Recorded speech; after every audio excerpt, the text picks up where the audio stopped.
आप सभी शांत भाव से बैठ जाइए। 3 बार ओंकार ध्वनि का उच्चारण करेंगे। उसके बाद हम आज योग दर्शन में जिन प्राणायामों का चर्चा है, जिस प्राणायाम की चर्चा है, उस पर थोड़ी सी चर्चा करेंगे, प्रैक्टिस करेंगे।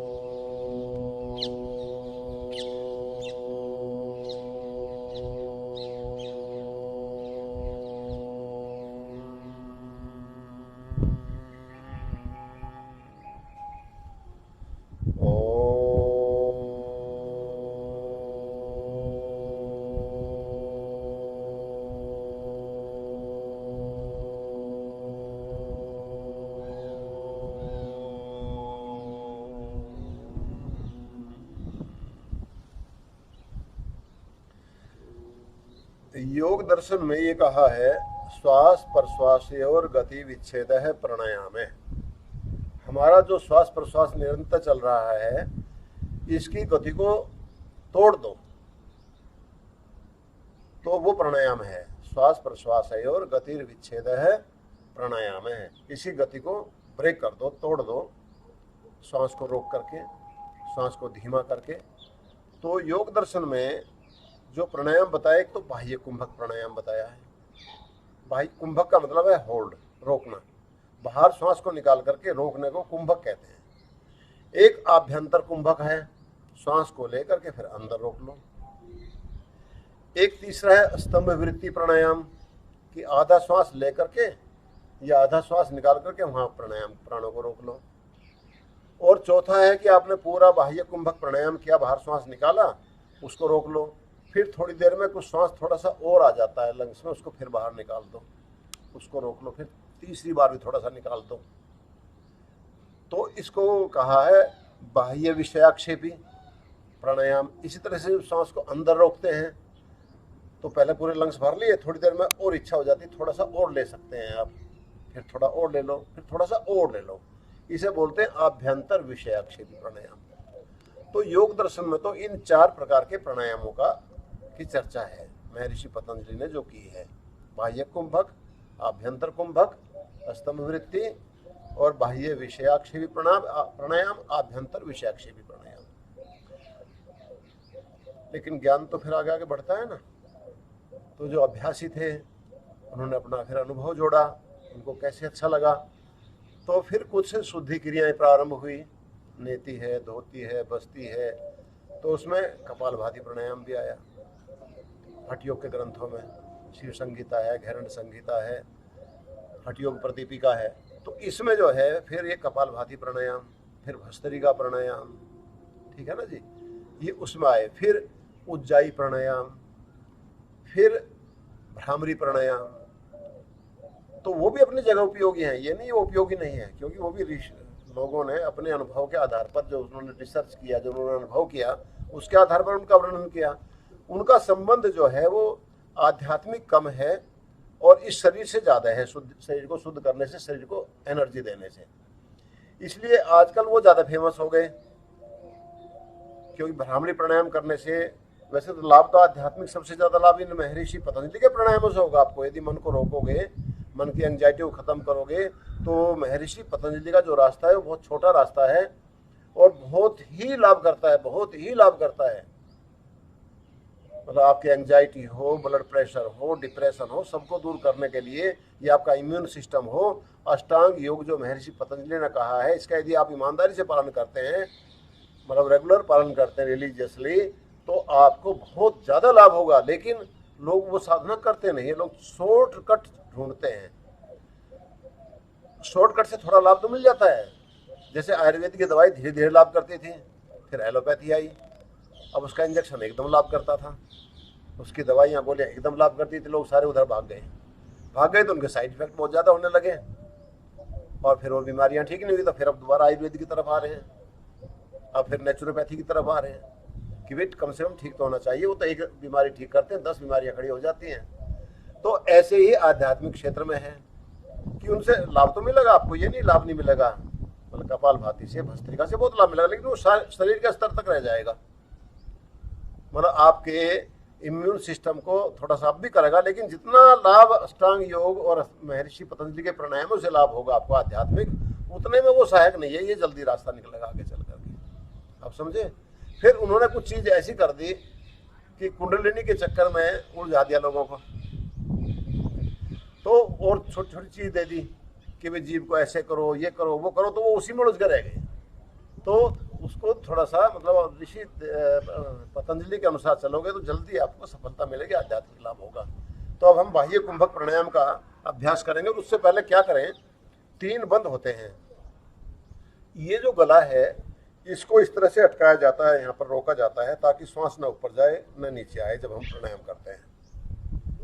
तो ये तो कंप्लीट इसकी प्रैक्टिस करनी पड़ेगी। सब बोलते हैं यहाँ होता है जाल नसों का हमारे सारा सिस्टम यहाँ से, तो इनको जालंधर बंद बोलते हैं। जालों को जो बांध दे एकदम उसे बोलते हैं जालंधर बंद। फिर हमारा पेट है, श्वास जैसे बाहर निकाला बाह्य कुंभक प्राणायाम में, तो पेट को जितना खींच सकते हो अंदर खींचो। उससे क्या लाभ होगा कि आपके सारे इनर पार्ट्स की यहाँ पर एक्सरसाइज होगी, ब्लड सर्कुलेशन होगा और आपका मन एकदम जल्दी रुकेगा। तीसरा है मूल बंद। मूल बंद की तो आपको प्रैक्टिस कभी भी करो, ये बहुत ज़्यादा लाभ आपको करेगा। और मैंने बताया था आपका जो मल द्वार है इसको ऊपर संकुचित करना है, जैसे कि घोड़ा लीद करता है उसको मल द्वार को ऊपर संकुचित करते हैं, तो ये बहुत ज़्यादा आपको लाभ करेगा। और जो कुछ प्रॉब्लम्स वृद्धावस्था में होने लगती है वे प्रॉब्लम्स आपको नहीं होंगी। बवासीर वगैरह में काफ़ी लाभ करेगा।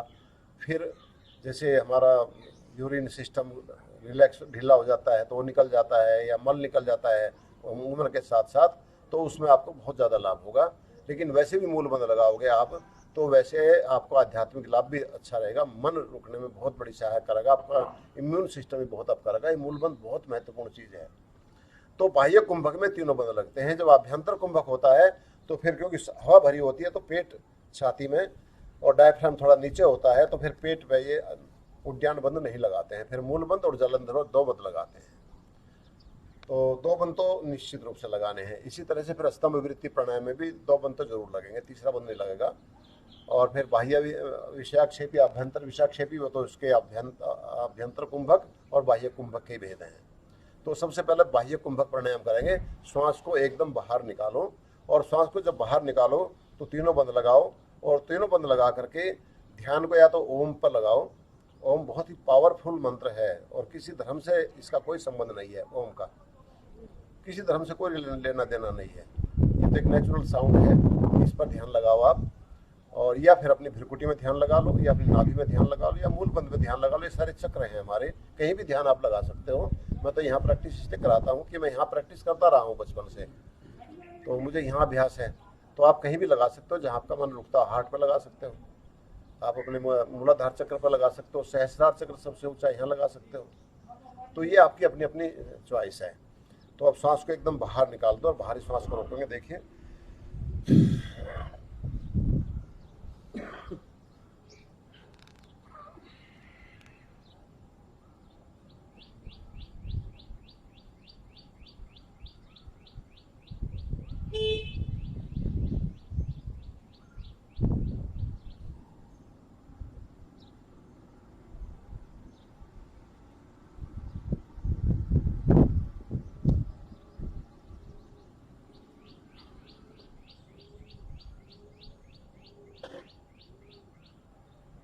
जब अनईजी फील हो तो धीरे धीरे सांस को ले लें, एकदम बहुत बाई फोर्स ना रोकें। जब धीरे धीरे आप प्रैक्टिस करोगे तो ये आपका श्वास ऑटोमेटिक रुकने लगेगा। इसके मिनिमम जो है ना, शुरू में 3 प्राणायाम तो मिनिमम करो, फिर आपकी कैपेसिटी और समय के हिसाब से है 11, 21, 31 जितना आप करोगे आपको उतना ही इसका फायदा मिलेगा। तो दोबारा फिर करो आप प्राणायाम, फिर बाहर निकाल दो सारे श्वास को।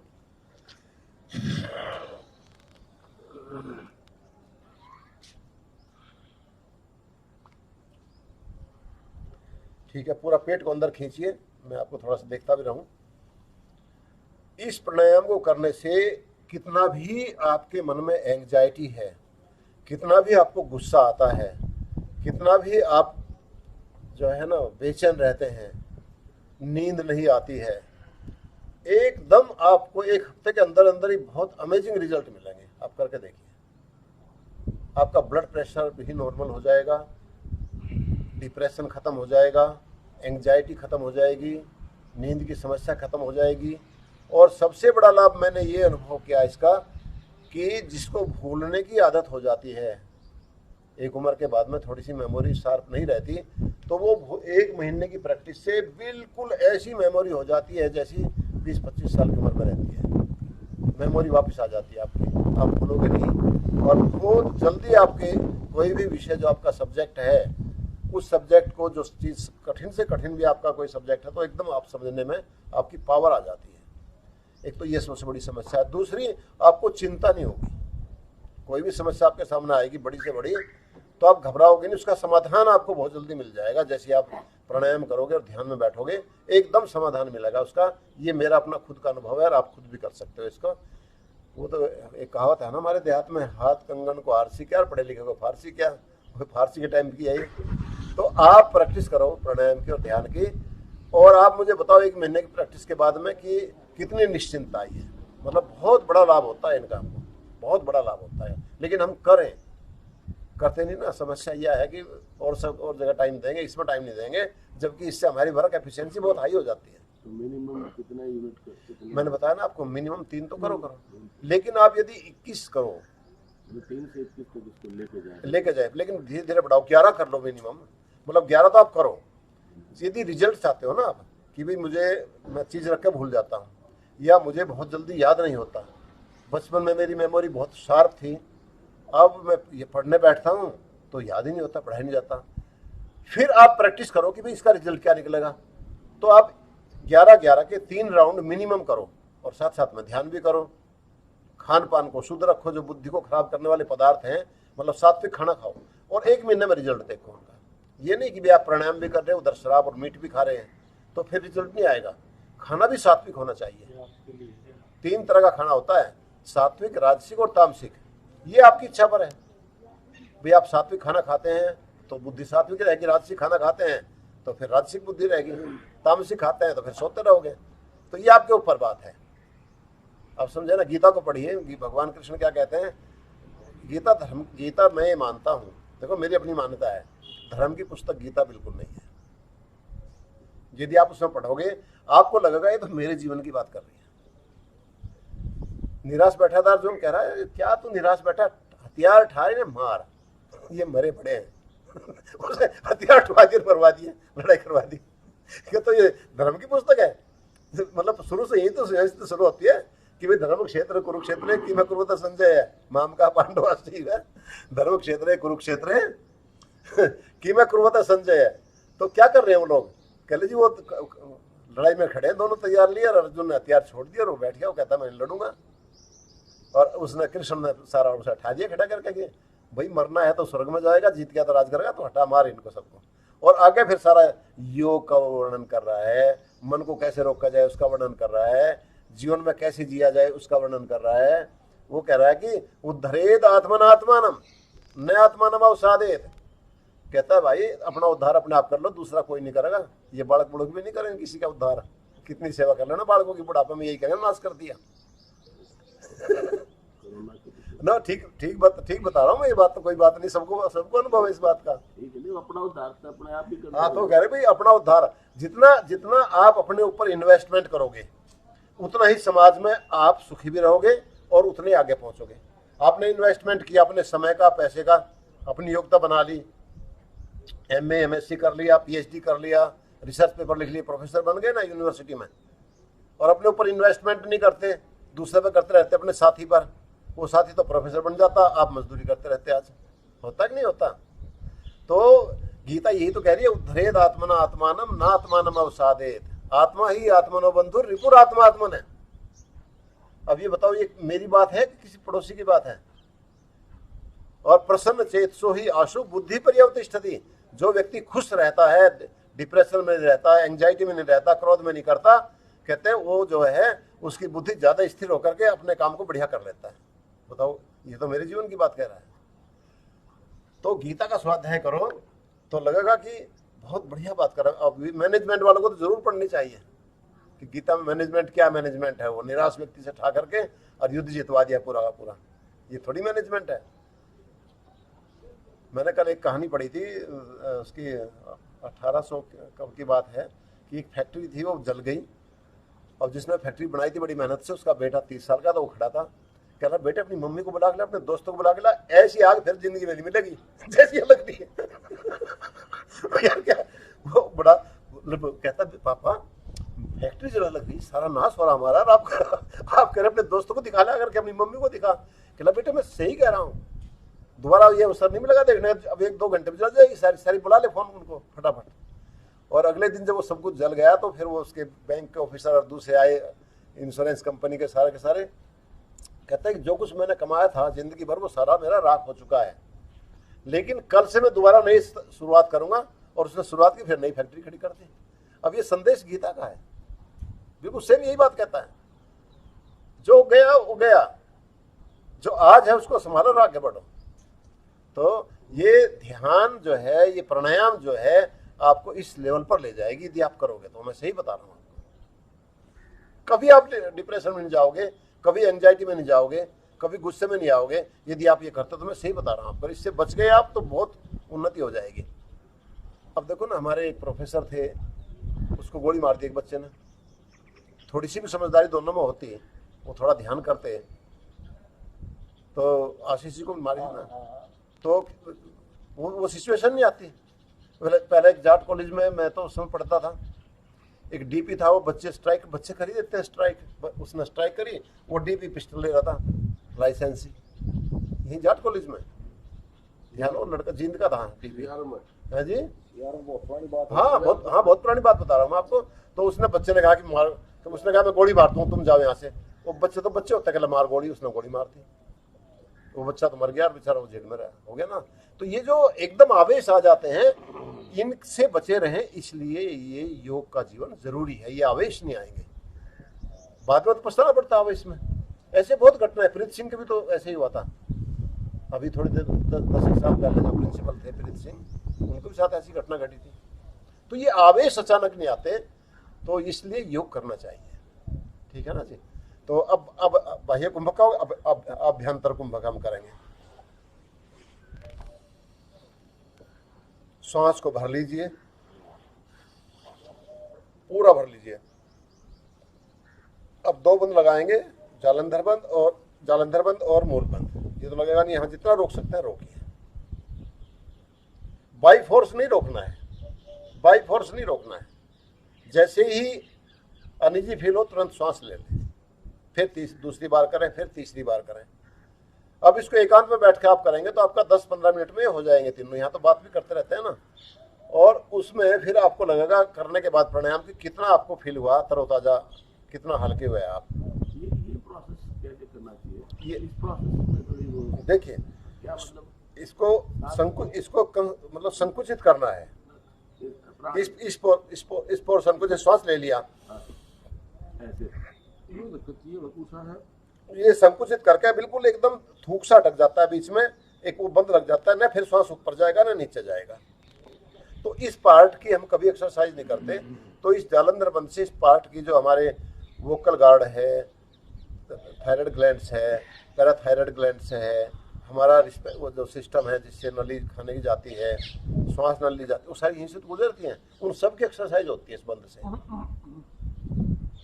वैसे तो उसके लिए बहुत अच्छा जो उज्जाई प्राणायाम है वो भी करना चाहिए, वो इसी के लिए बनाया है स्पेशल। मैंने कहा ना, जो ये हठयोग की क्रियाएं हैं ये शरीर को शुद्ध करने के लिए, स्ट्रॉन्ग करने के लिए हैं, लेकिन आध्यात्मिक लाभ आपको महर्षि पतंजलि के इन प्राणायामों से होगा, ध्यान से। चलिए देखिए, इसी की प्रैक्टिस करिए।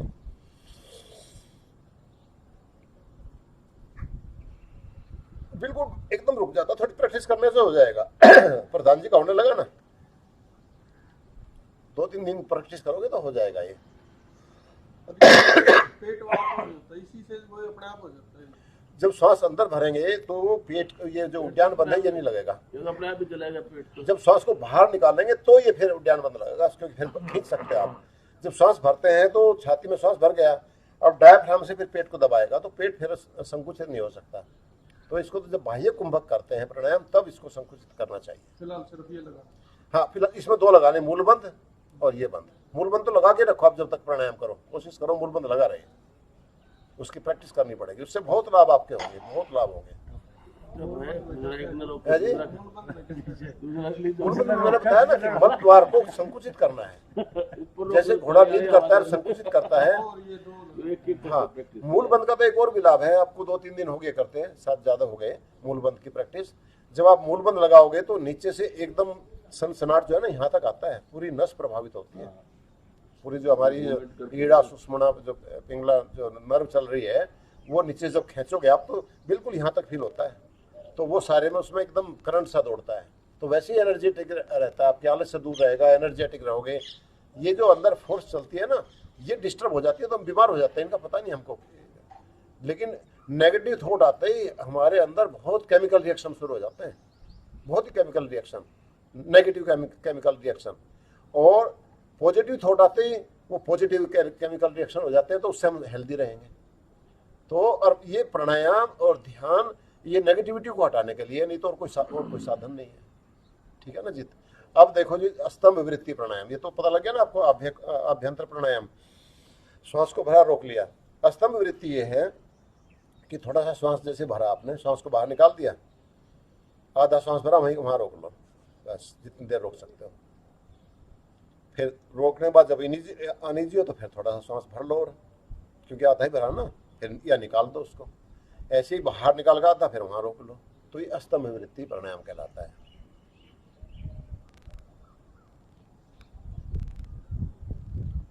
इसमें भी 2 बंद तो लगा ही रहेंगे, जालंधर बंद और मूल बंद।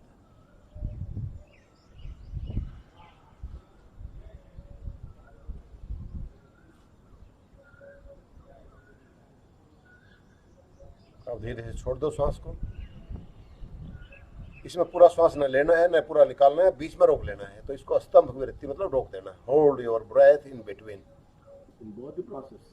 हाँ, निकालते समय भी आधा निकाला रोक दिया, मतलब फिर नॉर्मल हो लो, 2-3 श्वास लेकर के एक प्राणायाम करके फिर पूरा भर लो, फिर आधा निकाल कर रोक लो, या पूरा निकाल दो फिर आधा लेकर रोक लो, तो ये स्तंभ वृत्ति प्राणायाम। वैसे इस सीक्वेंस को पहले करो, कोई से को पहले कर लो, पर इससे प्रैक्टिस हो जाएगी ना, वो एकदम हार्ड है, तो आपने फर्स्ट कराया, न्यू हार्ड है, हार्ड नहीं है, न्यू प्रैक्टिशनर के लिए ना, नहीं हार्ड नहीं, श्वास भर के रोकना है उसमें। आगे तो यो है ना बीच में ना यो थोड़ा तो आसान लग गया, हाँ। यो इसको मैं आसानी से कर लेता हूँ।